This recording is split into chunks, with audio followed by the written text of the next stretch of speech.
বন্ধুরা, জাহান্নামের শাস্তি কেমন হবে জানেন?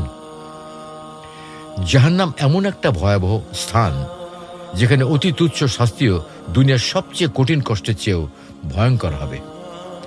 কোরআন ও হাদিসে জাহান্নামের শাস্তি সম্পর্কে বিস্তারিত বিবরণ এসেছে। প্রচণ্ড উত্তপ্ত আগুন। আল্লাহ বলেন, জাহান্নামের আগুন খুবই ভয়ঙ্কর, তা মানুষের চামড়া ঝলসে দেবে।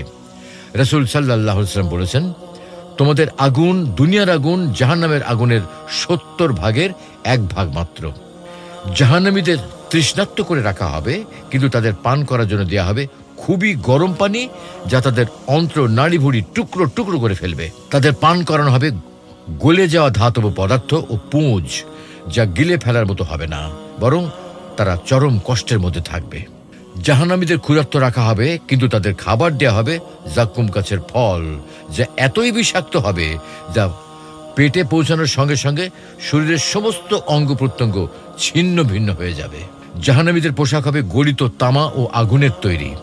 তাদের হাত পা লোহার শেকড়ে বেঁধে ফেলা হবে এবং আগুনের মধ্যে টেনে নিয়ে যাওয়া হবে। চেহারা পুড়িয়ে দেওয়া হবে। আল্লাহ বলেন, সেদিন কিছু মানুষের চেহারা আগুনে ঝলসে যাবে, তারা হবে হতাশ ও বিপর্যস্ত। রাসূল সাল্লাল্লাহু আলাইহি ওয়াসাল্লাম বলেছেন, জাহান্নামের আগুন এত তীব্র হবে যে একবার চেহারা স্পর্শ করলে মাংস গলে যাবে এবং দাঁত বেরিয়ে যাবে। সবচেয়ে হালকা শাস্তি হবে কেমন?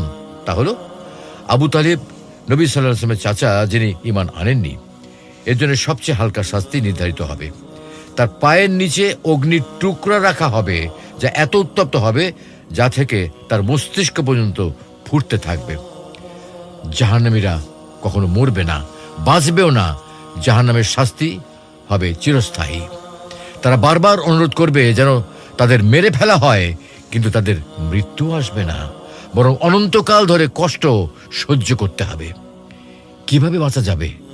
তওবা ও ইস্তেগফার করা, নামাজ পড়া ও আল্লাহর আদেশ মেনে নেওয়া, অন্যায় ও পাপ কাজ থেকে বেঁচে থাকা, সত্য কথা বলা ও অন্যকে অন্যায় থেকে বিরত রাখা, এবং দুস্থদের সাহায্য করা ও দান সাদকা করা।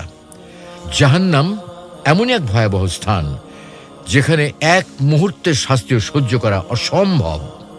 তাই আমাদের উচিত আল্লাহর অবাধ্যতা থেকে দূরে থেকে তার সন্তুষ্টির পথে চলা। আল্লাহ আমাদের সবাইকে জাহান্নামের আগুন থেকে রক্ষা করুন। আমিন।